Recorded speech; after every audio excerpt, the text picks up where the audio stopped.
불안하고 걱정하고 예민한 나를 위한 최적의 뇌과학 처방전. 불안할 땐 뇌과학. 캐서린 피트먼, 엘리자베스 칼 지음, 이종인 옮김, 이지한 낭독, 출판 현대지성.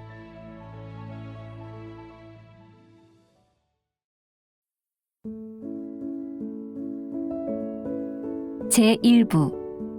불안을 느끼는 뇌에 대해 알아야 할 최소한의 지식.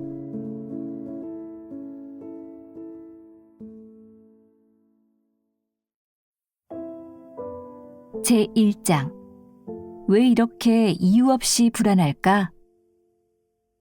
이 책에서 우리가 전하는 것은 모두 유용하고 실용적인 정보다. 그러니까 불안의 원인을 밝히고 각종 불안 관련 경험을 줄이기 위해 뇌를 변화시키는 법과 연관되어 있다. 모든 신경학적 과정에 관해 상세하고 전문적인 해설을 하진 않을 것이다. 뇌가 느끼는 불안에 관해 간략한 설명을 제공하되 우리가 제시하는 특정 계획이 왜 불안을 통제하는 데 도움이 되는지 이야기하겠다. 불안에 이르는 두 가지 경로. 무엇이 불안을 야기하는지 모른다면 그것을 변화시키려고 할 때 불리해진다. 불안은 뇌 상태에 따라 발생하며 특정한 뇌구역이 담당하는데 만약 그 부분이 작동하지 않는다면 불안도 발생하지 않는다. 뇌는 여전히 수수께끼로 남아있는 부분이 많은 무척 복잡하고 상호 연계된 시스템이지만 그래도 그 안에서 불안의 보편적인 원천 두 가지는 확인할 수 있다. 이 둘을 다루는 데는 여러 기법이 있으며 사람의 불안을 관리하거나 예방하는 데 더욱 효과적인 것으로 드러났다. 들어가는 글에서 언급했듯 뇌에는 불안 반응을 일으키는 두 가지 신경 통로가 있다. 대다수 사람이 불안의 원인과 관련하여 떠올리는 것은 피질 통로다. 인간의 되뇌 피질은 3부에서 더 많이 다룰 예정이다. 지금은 그저 피질이 감각, 사고, 논리, 상상, 직감, 의식 기억, 그리고 계획의 주된 통로라고만 알아두자. 불안 치료는 일반적으로 이 경로를 목표로 하는데 아마도 이것이 더 의식적인 경로이기 때문에 이 경로에서 일어나는 일을 우리가 더 잘 인식하고 기억하고 집중하는 것에 접근이 쉽기 때문일 것이다. 사례 4. 어떤 사람이 계속 불안을 가중하는 방식으로 생각하거나 어떤 이미지에 지나치게 집착하거나 혹은 어떤 의문에 사로잡혀 온통 거기에 마음을 빼앗기거나 혹은 문제에 대한 해법을 떠올리는 데 몰두한다고 해보자. 이런 경우 그 사람은 피질 기반의 불안을 경험하는 중이다. 반면 편도체 통로에서 오는 불안은 대부분 신체에 더 강력한 영향을 미친다. 편도체는 뇌의 다른 부분들과 무수히 관련되며 이런 상호 관련성은 여러 신체 반응을 무척 빠르게 격발한다. 0.1초보다도 더 빠른 찰나에 편도체는 아드레날린 분비를 급증시키고 혈압과 심박수를 증가시키거나 근육 긴장도를 높일 수 있다. 이외에 더 많은 신체 반응이 생긴다. 편도체 통로는 의식의 흐름이 개입하지 않으며 피질이 할 수 있는 것보다 더 빠르게 가동된다. 따라서 이 통로는 의식의 흐름에서 나오는 지식이나 통제 없이도 수많은 불안 반응을 만들어낸다. 당신이 지금 겪는 불안의 명백한 원인도 논리도 없다는 생각이 든다면 편도체 통로에서 생겨난 것이라고 보면 된다. 사람이 편도체를 의식할 수 있는 이유는 그것이 인체에 영향을 미치기 때문이다.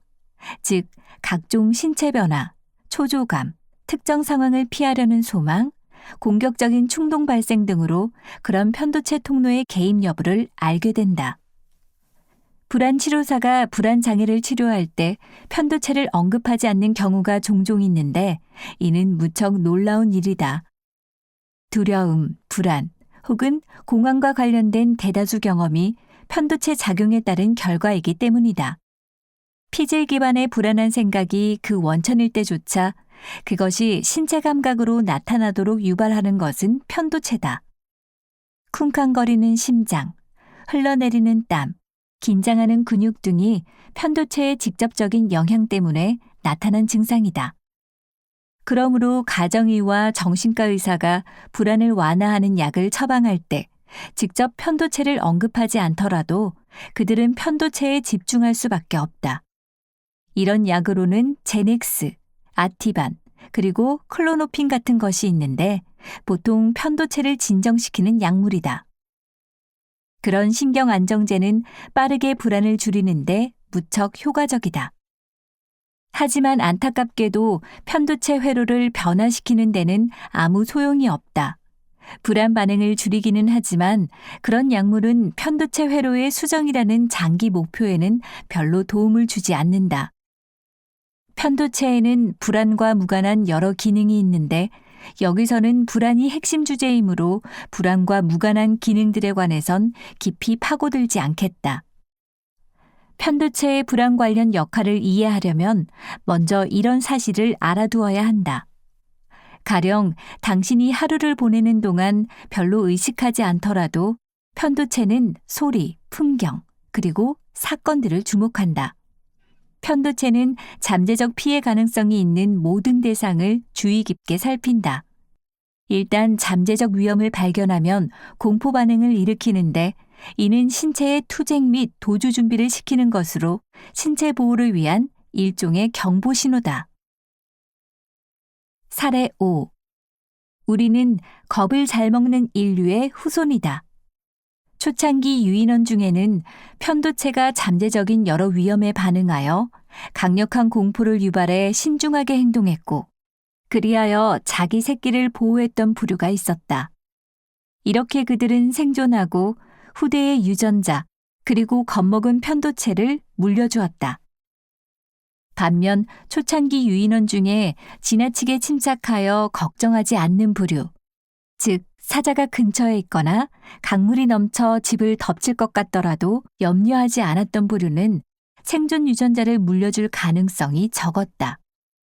오늘날 현생 인류는 자연 도태를 통해 편도체가 효율적인 공포 반응을 일으키는 부류의 후손인 것이다. 사람이라면 누구나 신체를 보호하기 위해 스스로 공포를 일으키는 편도체를 갖고 있다. 물론 예외적으로 그런 편도체 기능이 작동하지 않는 극소수도 있으나 여기서는 예외로 한다. 따라서 편도체발 불안장애는 가장 흔한 정신병이며 미국에서 대략 4천만 명의 성인이 이 장애로 고생하고 있다. 생활에서 겪는 일상 위험이 선사시대 이후로 엄청나게 감소되어 왔음을 생각할 때 왜 그렇게 많은 사람이 불안에 기반을 둔 여러 문제로 고생하는지 의아할 것이다. 불행하게도 세월이 아무리 많이 흘렀어도 인간의 편도체는 여전히 선사시대에 배운 교훈에 맞춰 작동하고 있기 때문이다.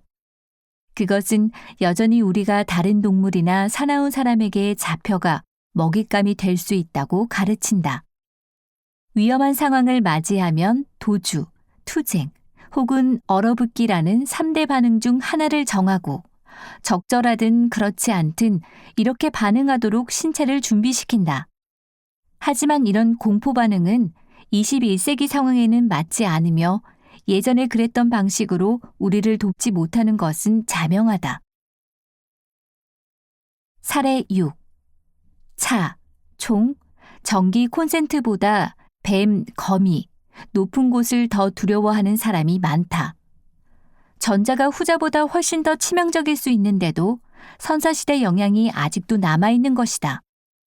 게다가 몇몇 사람의 뇌는 유전적 특징이나 강한 충격으로 인한 과거 경험 때문에 이런 공포 반응에 더욱 민감하다. 불안할 때 우리 뇌에서는 어떤 일이 벌어지는가? 신경과학은 뇌를 포함한 신경계 발달, 구조, 그리고 기능에 관해 연구한다. 불안의 신경과학을 설명하고자 뇌의 해부학적 구조를 간략히 소개하겠다. 그 중에서도 특히 피질과 편도체에 대한 이해가 필수적이다. 이런 뇌의 중요 부위가 어떻게 작동하는지, 그리고 피질이 편도체와 어떤 방식으로 관련되는지를 파악하면 피질이나 편도체가 과잉 반응을 보이거나 불안을 만들어낼 때 두뇌 속에서 무슨 일이 벌어지는지 이해할 수 있다. 이런 기초 지식은 불안에 저항하기 위해 뇌를 어떻게 재편성할 것인지에 관해 깊은 통찰력을 제공한다. 피질 통로, 예측과 해석, 상상. 우선 피질 통로부터 이야기해보자. 보통 사람들은 뇌라고 하면 먼저 되뇌 피질로 알려진 주름지고 회색을 띠는 뇌의 외부층을 먼저 떠올린다. 피질은 인류의 가장 인상적인 능력의 상당수가 발휘되는 원천이다. 그러나 앞으로 설명하겠지만 이런 능력 때문에 피질은 엄청난 불안을 발생시키기도 한다. 되뇌 피질. 인간의 피질은 다른 동물보다 더 크고 더 발달했으며 여러 능력을 지닌다. 이곳은 크게는 자반구와 우반구의 두 부분으로 나뉜다. 좀 더 자세히 들어가면 시각, 청각, 그리고 다른 감각 정보를 처리하고 세상의 사물들에 대한 인식과 감각을 종합하는 각각 다른 기능을 지닌 엽이라는 여러 부분으로 나뉜다. 피질은 뇌에서 인지와 생각을 담당하는 부분이다. 독자가 이 책을 읽고 이해하는 것도 이 피질이 활발히 작동하고 있기에 가능하다. 피질은 풍경, 소리, 그 외에 여러 가지를 지각하면서 동시에 그런 지각의 의미와 기억을 부여한다. 가령 당신이 어떤 나이 든 남자를 보았다고 해보자. 이때 그저 늙은 남자를 보고 목소리를 듣기만 하는 게 아니다. 더 나아가 그를 할아버지로 인식하고 그가 내는 소리에 담긴 구체적인 의미를 이해한다. 피질은 이런 상황 이해 및 해석 능력을 제공할 뿐만 아니라 논리와 추론을 가능하게 하고 언어를 만들어내며 상상력을 발휘하게 하고 상황에 반응하는 여러 방식을 계획하게 한다. 사례 7. 피질은 또한 여러 위협적인 상황이 일어났을 때 반응 수정에 기여하는데 이 기능은 불안 처리 시 핵심적인 역할을 한다. 되뇌 피질은 직면한 위험에 대한 다양한 대응이 어느 정도 유용한지 평가하기 때문이다. 피질 덕분에 해고될 위험에 처했다고 느낄 때 상사와 물리적으로 다투지 않고 침착하게 처리할 수 있다. 혹은 폭죽 터지는 소리를 들었을 때 도망치지 않는 것도 피질 덕분이다. 그리하여 적극적으로 피질을 활용하여 불안에 대처하는 여러 다른 방법을 찾아낸다. 불안의 피질 통로는 감각기관에서 시작된다. 눈, 귀, 코, 미뢰, 그리고 심지어 피부마저도 세상에 관한 정보를 전달한다. 세상에 관한 모든 지식은 감각기관을 통해 전달되고 피질의 여러 부위에 의해 해석된다. 감각기관을 통해 정보가 전달됐을 때 그 정보는 시상으로 가는데 이곳은 뇌에서 가장 소란스럽고 시끌벅적한 곳이다.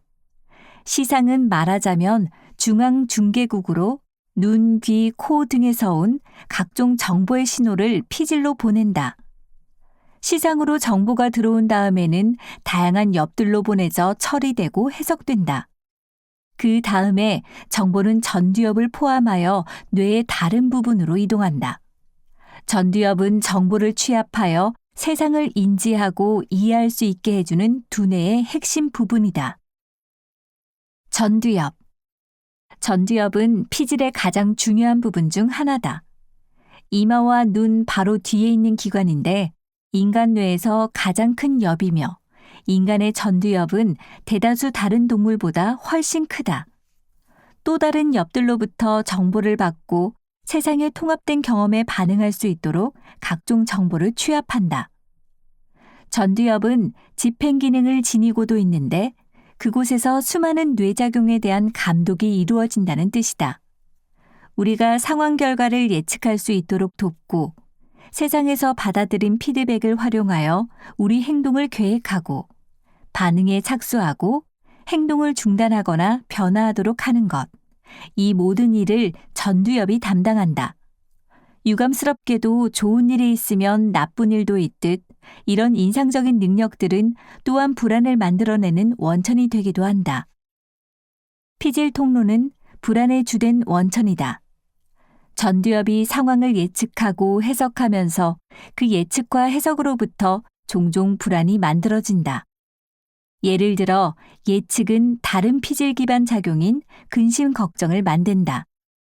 고도로 발전된 전두엽 때문에 인간은 미래에 벌어질 일을 예측하고 발생 가능한 결과를 예상한다. 반면 우리의 반려동물은 내일 문제 따위는 전혀 예측하지 않고 평화롭게 잠든다. 근심 걱정은 어떤 상황에서 부정적인 결과를 예측하기에 생기는 결과물이다. 이 피질 기반의 작용으로 인간의 머릿속에는 온갖 생각과 이미지가 떠오르고 이것이 다시 엄청난 두려움과 불안을 유발한다. 몇몇 사람은 어떤 상황에서든 수십 가지의 부정적인 결과를 상상하며 걱정하는 피질을 갖고 있다. 실제로 가장 창의적인 사람 일부는 때로 매우 불안해하는 사람이기도 한데 그들의 창의성이 지극히 무서운 생각과 이미지를 깊이 생각하도록 유도하기 때문이다. 사례 8. 꽤 밤이 깊었는데도 아직도 집에 들어오지 않은 10대를 둔 부모가 흔히 떠올리는 걱정은 아이가 사고로 다쳐서 피를 흘리며 도움도 제대로 청하지 못하는 상황이다. 이런 이미지는 끔찍한 것이고 상상한다고 아무런 유익이 되지 않지만 이런 부정적인 사건을 반복하여 떠올리고 예측하는 사람이 있다. 이런 걱정 패턴이 일상을 방해할 정도로 심각하면 불안장애가 된다. 또 다른 부류의 불안장애인 강박충동은 전두엽이 강박적인 생각을 만들어낼 때 발생한다. 강박관념은 매일 몇 시간을 집중해야 할 정도로 사라지지 않는 어떤 생각이나 의심을 가리킨다. 강박관념에 사로잡히면 여러 복잡하고 정교한 의식을 치른 후에야 불안이 줄어들기도 한다. 당사자는 이런 의식을 거행하면서 자기 불안을 완화하려 하지만 실은 불안이 더 강화될 뿐이다. 사례 9. 제니퍼 사례를 생각해보자. 그녀는 집에 있는 세균 생각에 온 신경이 사로잡혀 있고 몇 시간을 들여 손을 씻고 집을 구석구석 청소한다. 이렇게 마무리한 뒤에도 그녀는 처음부터 다시 일을 시작하는데 갑자기 자신이 뭔가를 건드려 지금껏 청소해온 것이 모두 오염되었다는 의심이 들어 청소를 다시 하는 것이다. 이런 강박 증세는 눈 바로 뒤에 전두엽 부분에 있는 대상 피질의 기능장애 때문일 수도 있다. 지금까지 해온 말을 종합해보면 피질이 일으키는 해석, 이미지, 걱정에 집중하면 우리는 실제로 위험이 존재하지 않는데도 불안을 만들어내고 그 예측에 집중한다. 이미 언급했듯 불안치료사는 걱정을 줄이도록 생각을 수정하는 것으로 사람들을 유도하는데 이때 주로 피질 통로에 집중한다. 그런 인지 접근법은 피질 기반 불안을 감소시키는 데는 무척 효과적이다. 그러나 이제 당신도 아는 것처럼 또 다른 신경 통로가 불안을 만들어낸다. 당초 불안이 피질에서 시작되었다고 해도 편도체 통로는 여전히 독자적으로 작동한다. 편도체 통로, 무의식적 정서 및 신체 반응. 불안이 생기는 두 번째 통로는 편도체다. 우리는 피질이 발생시키는 각종 생각과 이미지 때문에 불안으로 이어지는 피질 통로에 더 친숙한 것 같지만 그 배후에서 불안에 관련된 각종 신체 경험을 일으키는 부위는 바로 편도체다. 편도체는 자신의 전략적 위치와 두뇌의 여러 조직과 맺는 상호 연관성을 작동시켜 호르몬 방출을 통제하고 불안의 신체 증상을 만들어내는 등 뇌의 여러 부분을 활성화한다. 이렇게 하여 편도체는 신체에 강력하고 즉각적인 영향을 미친다. 우리는 편도체의 이러한 기능을 잘 이해해야 한다. 편도체. 편도체는 뇌 중앙 근처에 있다. 앞에서 언급했듯 뇌는 두 개의 편도체를 지니며 하나는 좌방구에 있고 다른 하나는 우방구에 있다. 하지만 관례적으로 편도체는 단수형으로 쓰니 이런 관행에 맞춰 앞으로 계속 단수 취급을 하겠다. 우측 편도체 위치는 왼손 둘째 손가락으로 오른쪽 눈을 가리키고 오른손 둘째 손가락으로 오른쪽 귀의 외이도를 가리키면 그 위치를 대략 추정할 수 있다. 두 손가락에서 뻗은 선의 교차점이 대략 오른쪽 편도체가 위치한 곳이다. 편도체는 아몬드 형태의 조직이기에 아몬드를 가리키는 그리스어, 아미그달라에서 이런 명칭이 생겼다. 편도체는 긍정적이든 부정적이든 많은 정서 반응을 만들어내는 원천이다. 누군가가 갑작스럽게 개인 공간을 침해하거나 얼굴을 들이밀면 당신도 모르게 느끼는 불쾌감은 이 편도체에서 생긴다. 반면 당신의 할머니를 닮은 누군가를 만나 그 낯선 숙녀를 향해서도 따뜻한 애정이 느껴진다면 이 역시 편도체의 작용이다. 이 경우 당사자는 기분 좋은 감정 기억에 접근하면서 덩달아 기분이 좋아진다.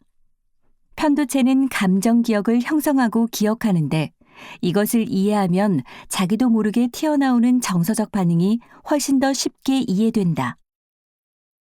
외측핵. 편도체는 여러 부분으로 나뉘지만 여기서는 두려움과 불안 등의 정서적 반응들을 생성하는 데 필수 역할을 하는 두 부분에 주로 집중하려고 한다. 외측핵은 감각에서 전해오는 메시지를 받아들이는 편도체의 한 부분이다. 그것은 지속하여 경험을 살피고 위험한 조짐이 보이면 즉각 반응한다. 북박이 경보장치처럼 편도체는 사물을 보고 듣고 냄새를 맡거나 혹은 느끼는 등 지각을 통해 위협을 확인하고 위험 신호를 보낸다. 편도체는 시상에서 바로 정보를 얻는다. 실제로 편도체는 피질보다 먼저 정보를 받는다. 이것은 중요한 사항이므로 반드시 기억해야 한다. 외측핵이 그토록 빠르게 정보를 얻는 이유는 편도체 통로가 우리 감각과 이어진 더욱 직접적인 경로이기 때문이다. 편도체는 즉각적인 반응이 주된 특징인데 당사자의 목숨을 구하기 위해 그토록 빠르게 반응하게 되어 있다. 그런 신속한 반응은 편도체 외측핵에 곧바로 정보를 보내주는 뇌회로의 지름길이 있기 때문이다. 눈, 귀, 코 혹은 손가락 끝이 정보를 받아들일 때 정보는 이런 감각기관에서 시상으로 이동하고 시상은 다시 그 정보를 곧바로 편도체로 보낸다. 동시에 시상은 정보를 피질에 적합한 부분에 보내 더 높은 수준의 처리를 거치게 한다. 하지만 편도체는 피질에서 다양한 엽들이 정보를 처리하기 전에 미리 정보를 받는다. 되뇌 피질이 위험을 감지하기도 전에 편도체 외측핵은 당사자를 위험에서 보호하도록 반응하는 것이다. 도의 이는 피질이 반응하기 전에 편도체가 반응하도록 하는 과정을 간단한 흐름으로 보여준다. 이 그림은 불안에 이르는 두 가지 통로를 나타낸다. 외부 정보는 시상에서 곧바로 편도체로 움직여 피질에서 생각할 시간을 갖기도 전에 편도체의 반응을 유도한다. 기이하게 보이겠지만 과거의 여러 경험을 생각하면 그런 무의식적 반응이 벌어졌을 때를 기억할 것이다. 어떻게 반응해야 하는지 생각하기도 전에 본능적으로 반응했던 그런 상황 말이다. 사례 10. 멀린다를 살펴보자. 이 10살 소녀는 집 지하층에서 캠핑 도구를 찾는 중이었다. 그녀는 어떤 출입구를 통해 걷다가 공포를 느끼고 뒤로 화들짝 물러섰다. 멀린다의 그런 반응은 옷걸이에 걸린 어떤 코트 때문이었다. 그녀의 편도체는 코트의 모양에 반응했고 눈앞에 보이는 것이 무엇인지 그 실체를 깨닫기도 전에 그 침입자의 공격 범위에서 벗어나기 위해 뒤로 갑자기 물러난 것이다. 이처럼 피질이 반응하기도 전에 오래 진화해온 안전장치 역할을 하는 편도체가 반응한 것이었다. 세부 사항에 좀 더 집중하는 피질은 시상에서 받아들인 정보를 처리하는데 더 많은 시간을 사용한다. 사례 10에서 시각 정보는 머리 뒤에 있는 후두엽으로도 보내졌고 그곳에서 다시 정보를 취합한 다음 정보에 근거한 선택을 하는 전두엽으로 간다. 그게 바로 멀린다가 즉시 뒤로 물러났지만 곧바로 평소 상태를 되찾아 계속 캠핑 도구를 찾은 이유다. 그 어두운 형태는 자신에게 무해한 코트라는 정보를 그녀의 피질이 확인해 줄 때까지 어느 정도 시간이 필요했던 것이다. 중심핵. 편도체는 내부의 또 다른 핵, 즉 중심핵이라는 특별한 기관 때문에 빠르게 반응할 수 있다. 이 작지만 강력한 뉴런 덩어리는 뇌에서 영향력이 강한 다수 조직과 상호 연관되어 있는데 그런 조직들에는 시상하부와 뇌관이 있다. 이 회로는 교감신경계에 신호를 보내 혈류의 호르몬 방출을 활성화하고 호흡을 증가시키며 근육을 움직이게 하는데 이 모든 게 1초도 안 되는 순간에 벌어진다. 중심핵과 교감신경계 여러 요소 사이에 이런 밀접한 연관성 덕분에 편도체는 신체에 엄청난 영향력을 행사할 수 있다. 교감신경계는 척수에 있는 뉴런으로 구성되고 신체의 거의 모든 기관교와 연결되어 동공 확장부터 심박수에 이르기까지 수많은 반응에 영향을 미친다. 교감신경계의 역할은 투쟁 혹은 도주 반응을 만드는 것이고 이런 결과는 휴식과 소화를 담당하는 부교감 신경계가 개입해 균형을 유지한다. 공포를 불러일으키는 상황 중에 외측핵은 교감신경계를 활성화하라고 중심핵에 메시지를 보낸다. 동시에 중심핵은 시상하부를 활성화한다. 시상하부는 즉각적인 행동에 나서도록 신체를 준비시키기 위해 코티솔과 아드레날린, 호르몬 방출 등을 통제한다. 이런 호르몬은 신장 꼭대기에 있는 부신에서 방출된다. 코티솔은 혈당치를 증가시켜 근육 사용에 필요한 에너지를 공급한다. 아드레날린 혹은 에프네프린은 감각을 고조시키고 심박수와 호흡을 증가시키며 고통을 느끼지 못하게 하는 활기찬 느낌을 제공한다. 이 모든 반응은 편도체 통로에서 오는 것이다. 분명 편도체는 찰나의 신체적 반응을 일으켜 많은 일을 해낸다.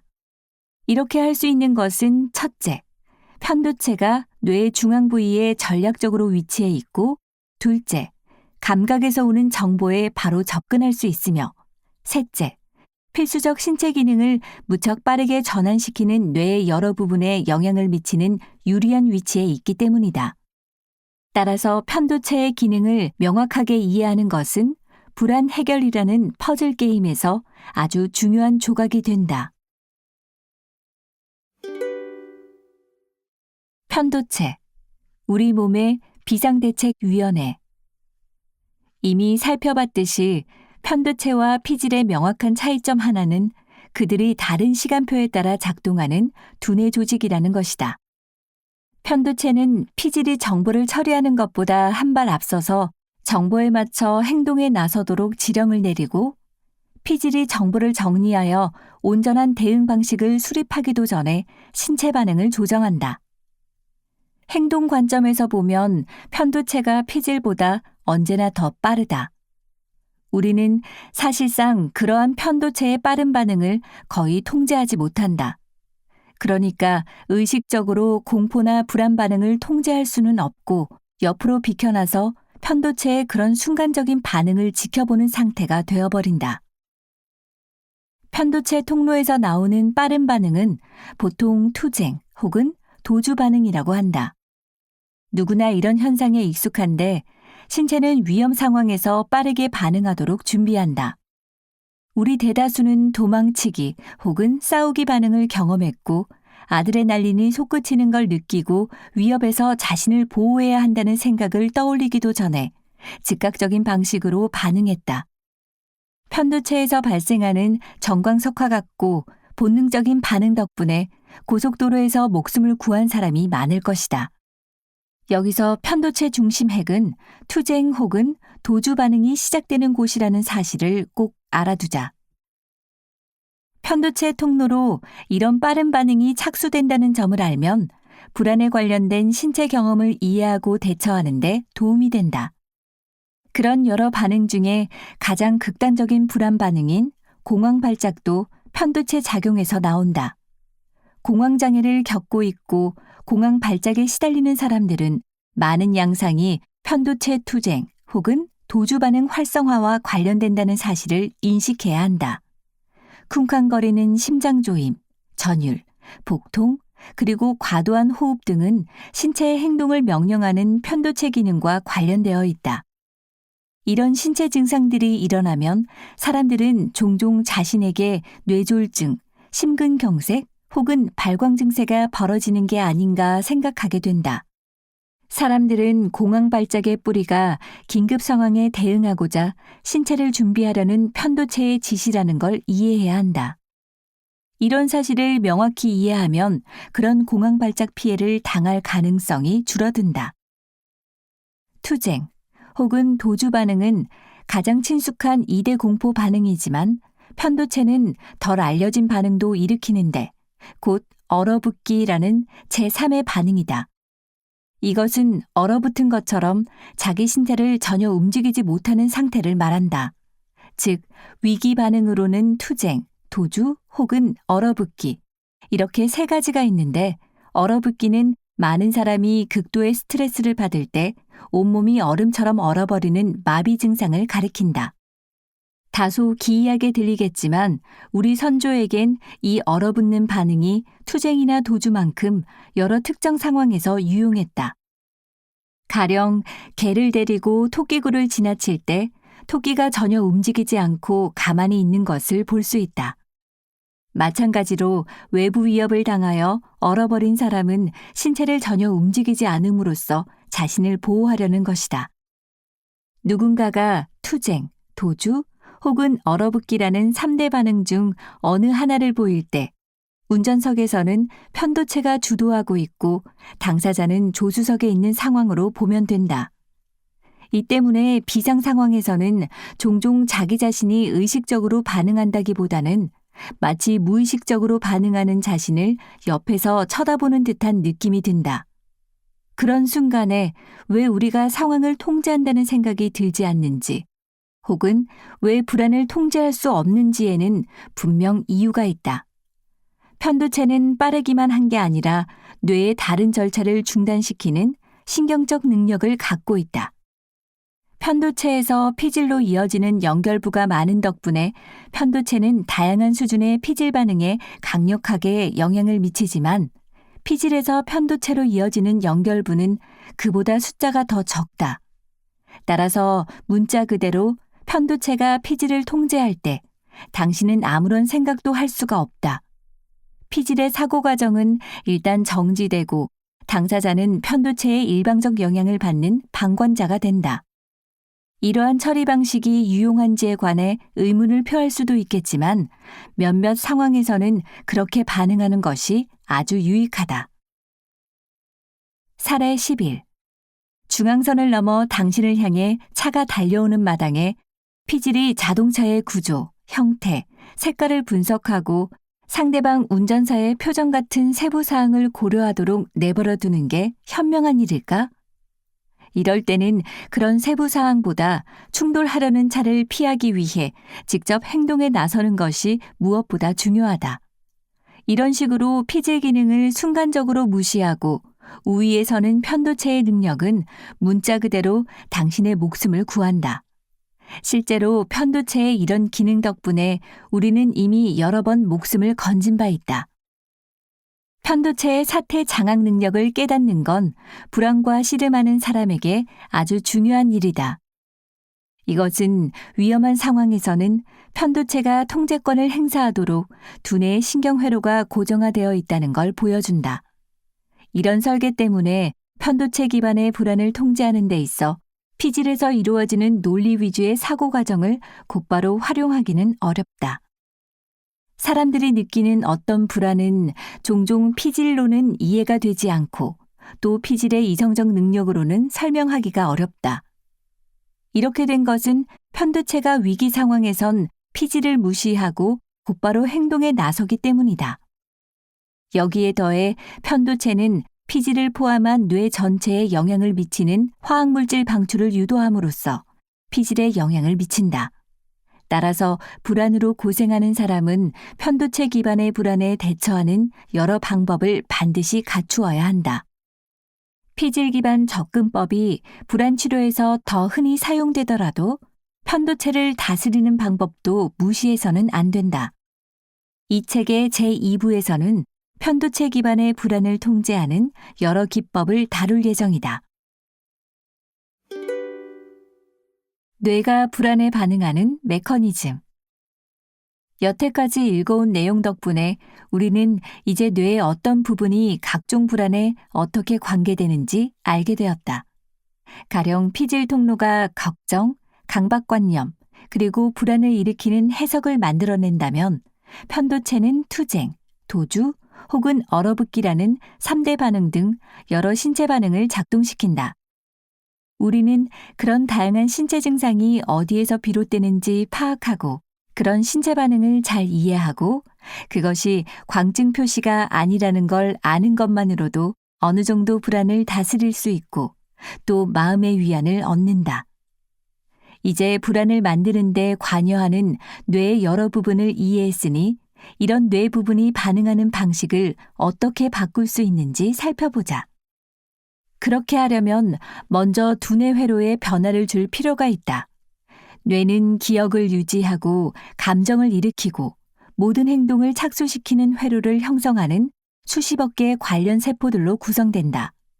이런 세포는 뉴런 혹은 신경세포라 불리며 뇌의 기본 구성 요소다. 뇌의 신경 유연성, 즉 두뇌 자체와 두뇌의 반응을 변화시키는 능력이 있는 것은 이 뉴런 덕분이다. 어떤 경험을 하느냐에 따라 뉴런은 구조와 반응 패턴을 바꿀 수 있다. 뉴런이 어떻게 작동하는지 이해하면 불안을 생성하는 뇌 회로를 재설계하는 계획을 수립할 수 있다. 또한 뇌에 미치는 항불안제의 영향을 이해하는 데도 도움이 된다. 뉴런 사이의 신경 전달 과정. 뉴런은 세 가지 기본 부분으로 구성된다. 세포체는 세포 조직을 포함하는데 여기엔 세포의 구축을 지시하는 유전자 물질도 들어있다. 세포체에서 나온 건 가지돌기로 나뭇가지처럼 생겼다. 가지돌기는 뉴런 간 소통 체계에서 필수 부분이다. 이것은 메시지를 받기 위해 다른 뉴런과 접촉하는데 뉴런 사이를 화학적 과정을 거치면서 이동한다. 가지돌기는 다른 뉴런의 축삭돌기에서 메시지를 받는다. 축삭돌기는 가지돌기와 접촉하지 않으며 대신 축삭돌기와 가지돌기 사이의 공간에 신경 전달 물질이라고 하는 화학물질을 방출하여 서로 메시지를 전달한다. 이런 신경 전달 물질에는 아드레날린, 도파민, 세로토닌 등이 있다. 축삭돌기와 가지돌기 사이의 공간은 시냅스라고 한다. 이 작은 공간에서 뉴런 사이의 소통이 발생한다. 축삭돌기 끝엔 축삭 종말이라 불리는 작은 주머니가 있어서 화학적 메시지를 보낼 준비를 하고 또 신경 전달 물질을 보유한다. 몇몇 신경 전달 물질은 바로 옆 뉴런을 자극하고 다른 신경 전달 물질은 다음 뉴런을 억제하거나 진정시킨다. 신경 전달 물질은 화학적 메신저라고도 하는데 신경 접합부 공간을 가로지를 때 옆 뉴런에 메시지를 보내는 것이 마치 메신저처럼 보이기 때문이다.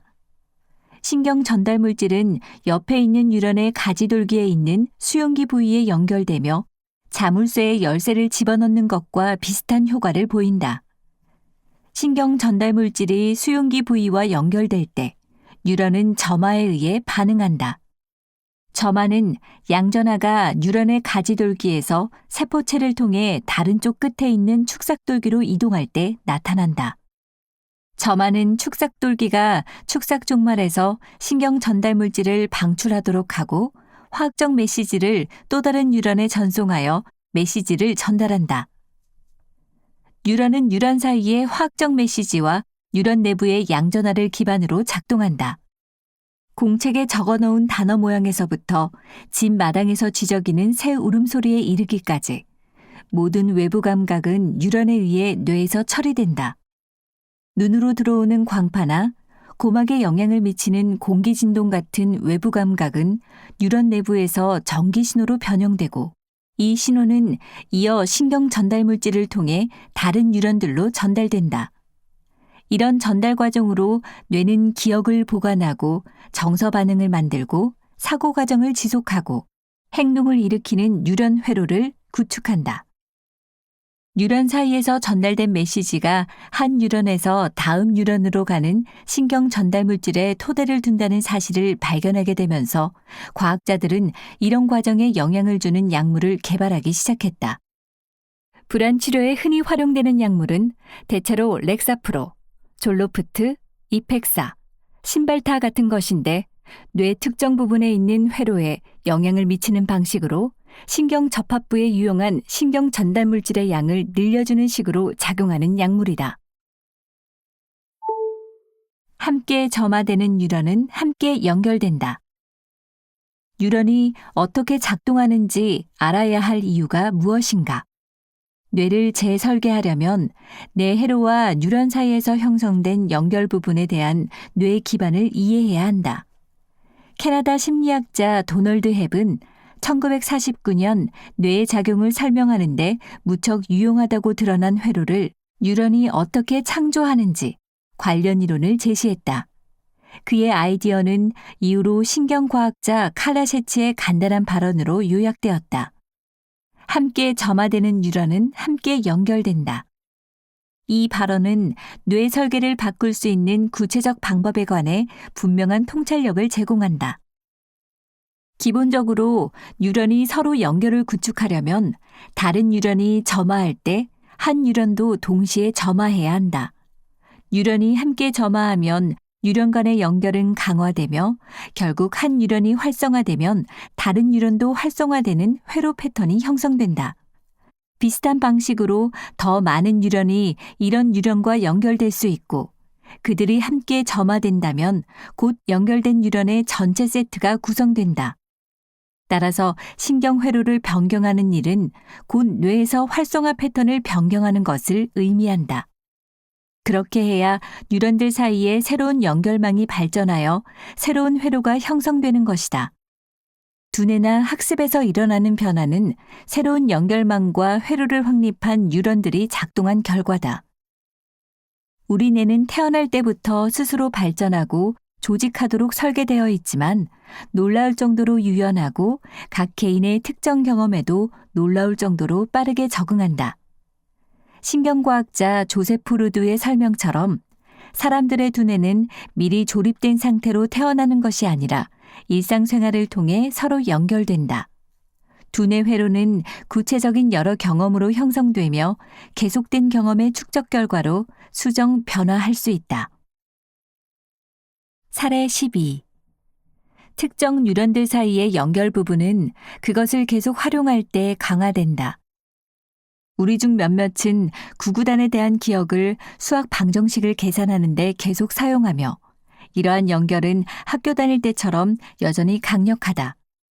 하지만 우리 중 일부는 계산기에 의존하기 때문에 구구단을 저장하는 뇌 회로를 정기적으로 사용하지 않아 구구단에 대한 기억이 약해진다. 두뇌의 특정 회로는 구체적 경험을 토대로 발전한다.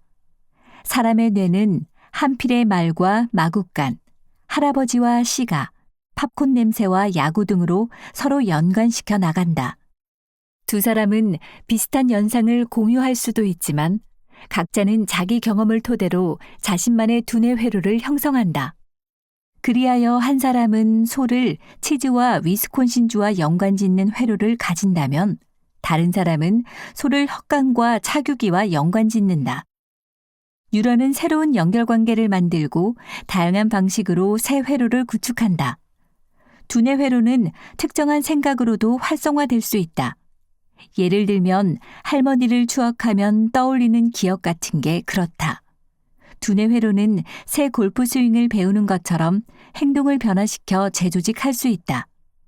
피아노를 치거나 배구를 하는 것처럼 외부 행동을 취함으로써 새로운 두뇌 회로를 발전시킬 수 있으며 심지어 이런 행동을 하는 자신을 상상하는 것만으로도 회로의 일정한 변화를 일으킬 수 있다.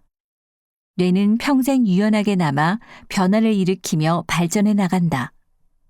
지금 심하게 느끼는 불안을 바꾸려 한다면 자신을 불안 반응으로 이끄는 신경 연결관계를 바꾸어야 한다. 이런 연결관계 중 일부는 기억 형태로 두뇌 회로에 저장된다.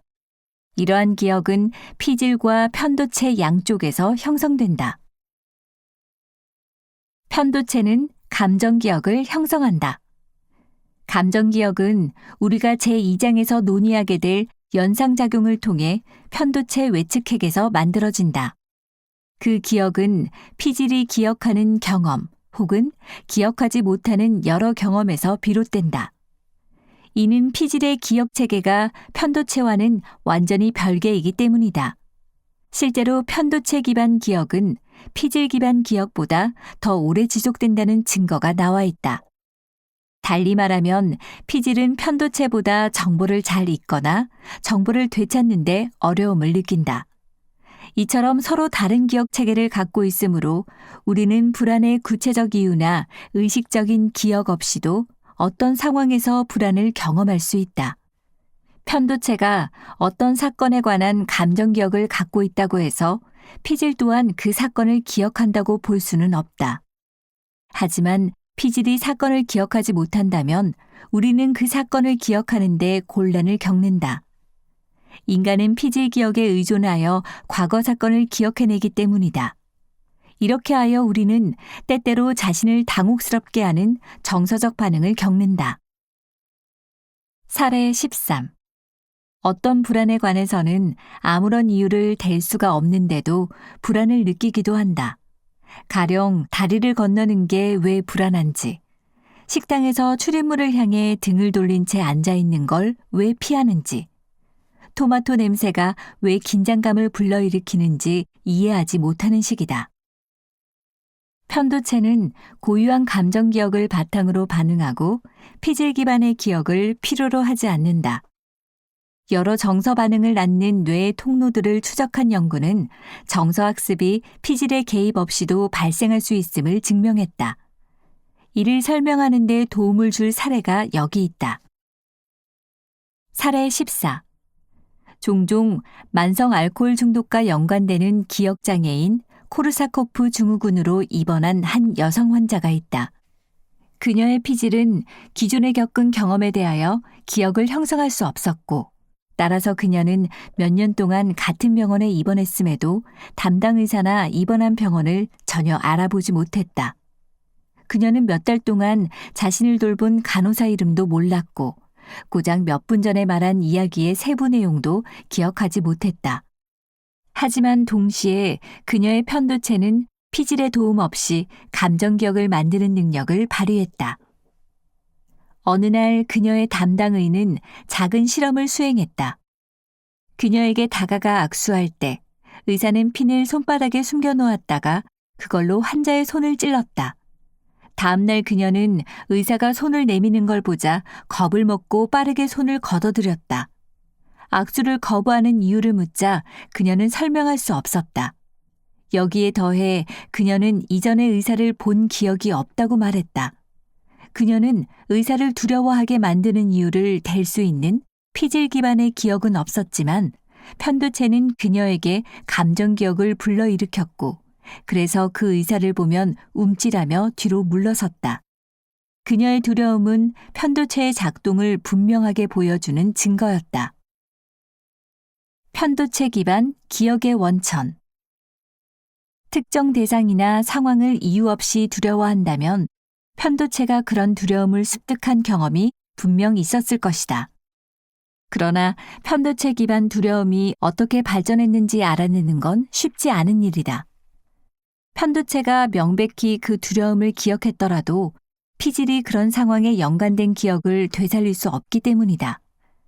피질이 기억의 연결고리로부터 제외될 수 있으므로 사람들은 편도체에서 나오는 정서적 반응을 목격할 때마다 도대체 왜 저렇게 반응할까 의아해하며 혼란을 느낀다. 이런 혼란이 어떤 것인지 보여주는 사례가 하나 있다.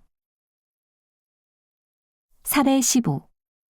릴리는 인터넷의 불안 관련 웹사이트에서 사교 공포증에 관한 여러 증상을 접하면서 자기 상황을 잘 설명하고 있음을 알았다.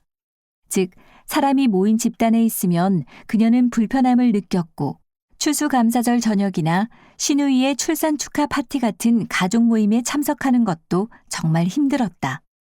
그녀를 담당하는 불안 치료사가 이런 불안이 편도체 때문일 수도 있다는 말을 했을 때 그녀는 자신의 편도체가 이런 정서 반응을 발전시킨 이유를 알 수 없었다. 하지만 불안을 유발하는 사교적 모임의 특성을 말해달라는 요청을 받자 릴리는 아무리 쾌활한 가족들 사이라고 해도 사람 무리에 섞여 있는 게 무척 고통스럽다고 말했다. 그녀는 사람 집단이 무섭다고 생각했고 특히 모두가 자신을 동시에 바라보는 경우라면 공포증이 더욱 심해졌다. 사람 집단이 위험하다는 걸 편도체에 알린 경험이 있는지 불안 치료사가 릴리에게 생각해보라고 하자 그녀는 초등학교 2학년 때 있었던 한 사건을 떠올렸다. 그녀는 책을 크게 읽어야 하는 아이들 무리에 있었다. 책을 읽을 차례가 되었지만 릴리는 어려움을 느꼈고 교사는 그녀를 모욕감이 들게 하는 방식으로 대했다. 릴리는 이 경험에 관한 피질 기반 기억을 더듬어 떠올렸고 그녀는 편도체가 보호 차원에서 그런 감정 기억을 만들어낸 사정을 이해하게 되었다. 그런 기억 때문에 그녀의 편도체는 사람 무리가 마치 위험한 존재라도 되는 듯한 감정 기억을 만들어낸 것이다.